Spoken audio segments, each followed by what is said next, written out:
भारत सरकार का गृह मंत्रालय जल्द ही भारत की पहली आतंकवाद विरोधी नीति को जारी कर सकता है। यह आजादी के बाद पहला अवसर होगा जब इस प्रकार की नीति जारी की जाएगी और ये इस संदर्भ में भी महत्वपूर्ण हो जाती है क्योंकि भारत का राष्ट्रीय आतंकवाद विरोधी सम्मेलन नई दिल्ली में शुरू हो गया है। ये सम्मेलन 26-27 दिसंबर को चलेगा। इसका उद्घाटन हमारे देश के गृह मंत्री अमित शाह के द्वारा ही किया गया है और आयोजन करवाया जा रहा है नेशनल इन्वेस्टिगेशन एजेंसी, राष्ट्रीय जांच एजेंसी के द्वारा।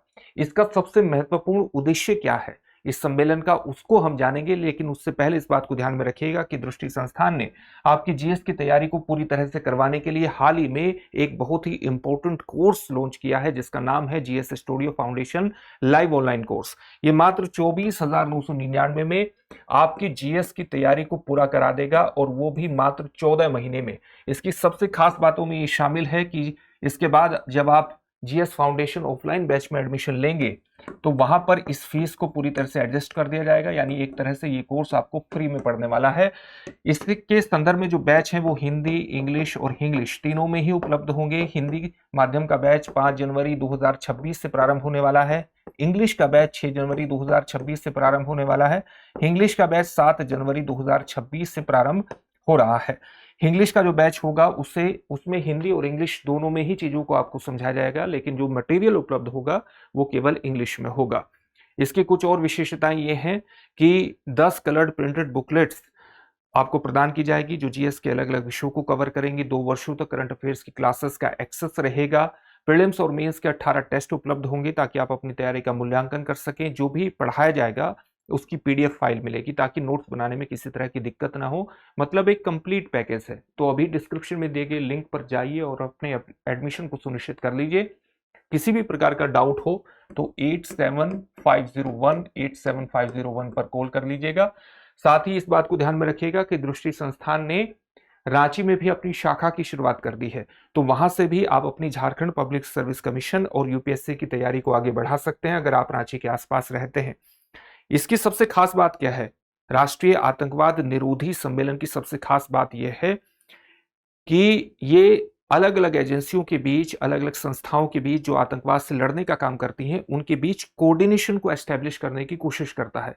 आपने अलग अलग आतंकवादी हमलों के बारे में सुना होगा और जब उनका विश्लेषण किया जाता है तो ये बात कॉमन रूप से निकल करके आई होगी कि आतंकवादी हमला होने में कामयाबी इसलिए मिल गई आतंकवादियों को क्योंकि हमारी जांच एजेंसियों के बीच कहीं ना कहीं कोऑर्डिनेशन की कमी थी।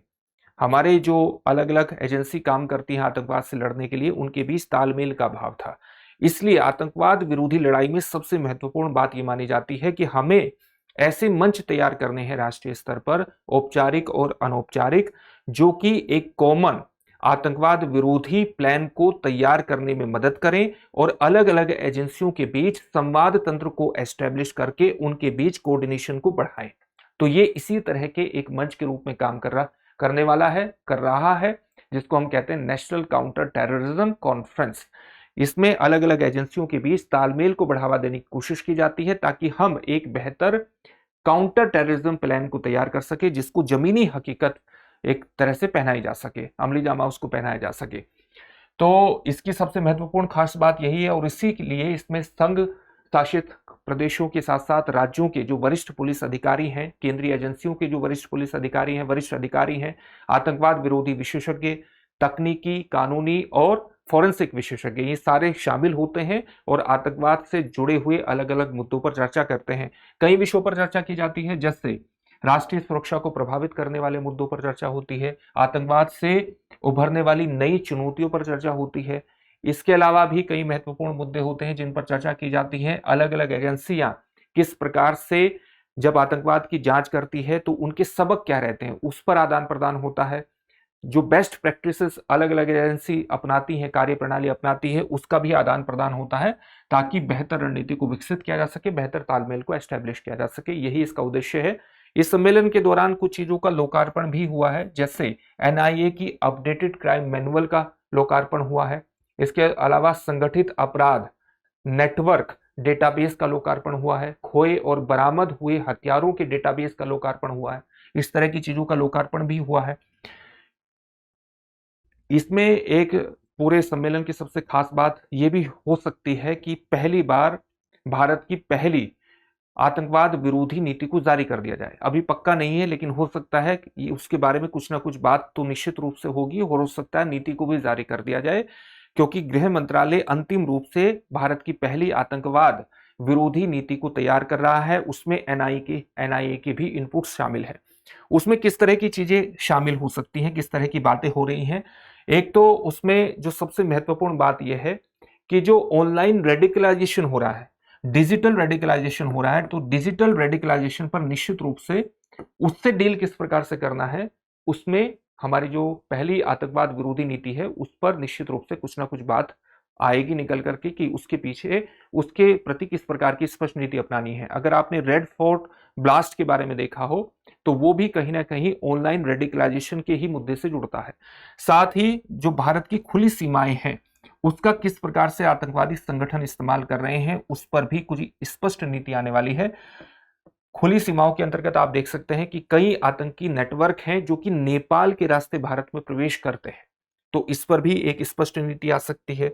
इसके अलावा विदेशों में स्थित कई एजेंसियां हैं जो भारत में धर्मांतरण या दूसरे मुद्दों पर अपने नेटवर्क को बढ़ाने का काम करती हैं। जैसे पाकिस्तान की आईएसआई तो है ही, कनाडा स्थित कई संगठनों के बारे में भी इस प्रकार की सूचनाएं प्राप्त हुई हैं। इसके अलावा कुछ और महत्वपूर्ण मुद्दे हैं, जैसे आधार स्पूफिंग। आधार स्पूफिंग का मतलब क्या है कि एक फ्रॉड बायोमेट्रिक पहचान का निर्माण करके अपनी पहचान को छुपाना आतंकवादियों के द्वारा। तो आधार स्पूफिंग पर भी कोई स्पष्ट बात हो सकती है इसके अंतर्गत। इसके अलावा जो हथियारों की, ड्रग्स की तस्करी होती है और फिर उसका आतंकवाद के अंतर्गत इस्तेमाल होता है, उस पर एक स्पष्ट नीति आ सकती है, स्पष्ट बातें आ सकती हैं। तो इस तरह की चीजें इस नीति में हमें देखने को मिल सकती है। अब देखते हैं कि गृह मंत्रालय इसको कब जारी करता है, इसी काउंटर टेररिज्म कॉन्फ्रेंस के अंतर्गत जारी करता है या बाद में जारी करता है, इस बात को भी ध्यान। Introducing Drishti IAS Everyday Wear, the casual jacket and the polo neck t-shirt, perfect for everyday and casual wear. Shop now on the Drishti Learning app and Flipkart. Buy link in the description. अब exam की तैयारी को और बेहतर करने के लिए हमारे चैनल को लाइक, शेयर और सब्सक्राइब करना ना भूलें।